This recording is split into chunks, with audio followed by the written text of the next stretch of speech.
Sir, एकूणच वाहतूक कोंडीच्या बाबतीतले नवा जो अभिनव उपक्रम आहे तो नेमका काय आहे, कशा पद्धतीने राबवला जाणार, कधीपासून?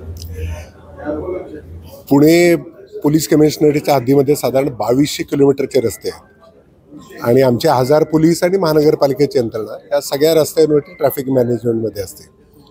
खरं तर पुण्याचे फक्त 32 रस्ते आपण पकडले, ज्याची लांबी साधारण 260 किलोमीटर आहे. एवढ्या रस्त्यावरती जर चांगल्या पद्धतीचं ट्रॅफिक मॅनेजमेंट आणि चांगल्या पद्धतीचं महानगरपालिकेचं नियोजन झालं तर निश्चितच या रस्त्यावरचं ट्रॅफिकचा स्पीड वाढेल. आणि हे मुख्य रस्ते आहेत ज्याला आपण आर्टिल रोडसुद्धा म्हणतो. तर आर्टिल रोड जर फास्ट केले गेले तर त्याच्यामुळं त्यांचा वेग वाढल्यामुळे ॲटोमॅटिक त्याची कॅपॅसिटी वाढते आणि या रस्त्यांची कॅपॅसिटी जर वाढली तर या रस्त्यावरून जास्ती वाहतूक जाईल आणि आसपासच्या गल्ल्या आणि इतर ठिकाणचे रस्ते कमी त्या ठिकाणी वाहतुकीची कोंडी होईल. याच्यासाठीची ही योजना आहे. महानगरपालिका आणि ट्रॅफिक पोलीस, पुणे पोलीस हे याच्यावरती कार्यरत आहेत.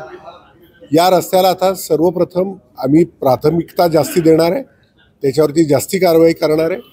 नागरिकांना विनंती आहे की मुख्य रस्त्यावरती जर आपण वाहन आपलं लावलं, पार्क केलं, तिथं त्या ठिकाणी हॉकिंग केलं किंवा तुम्ही अतिक्रमण केलं तर निश्चित प्राधान्याने तुमच्यावरती कारवाई करण्यात येईल. विशेषतः गुगल मॅपचा तुम्ही एक उपक्रम याच्यामध्ये घेतलेला आहे, त्याची मदत तुम्हाला खूप मोठी होती. की आपण गुगल मॅप कधीही उघडला तर आपल्याला दिसेल की आपल्याला लक्ष्मी रोड दिसत नाही, आपल्याला शिवाजी रोड आणि बाजीराव रोड दिसतो.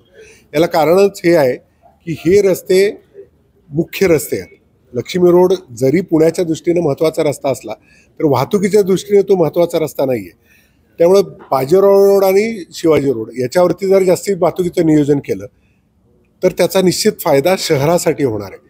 स्थानिक ट्रॅफिकच्या रस्त्यावरती त्याच्यानंतर पोलीस निश्चित कारवाई करतील. पण जेवढं मनुष्यबळ आमच्याकडे आधीच कमी आहे, हे कमी मनुष्यबळ या ठिकाणी जर वापरलं तर त्याचा निश्चित फायदा पुणेकरांना होईल. असं कधीपासून हा उपक्रम सुरू आहे? 1 ऑगस्टपासून या उपक्रमाला सुरुवात होणार आहे. नागरिकांना विनंती आहे की हा रस्ता जेव्हाही जाम दिसेल आपल्याला, मुख्य रस्ते त्याची यादी आम्ही पब्लिश केलेली आहे, कृपया आम्हाला कळवा.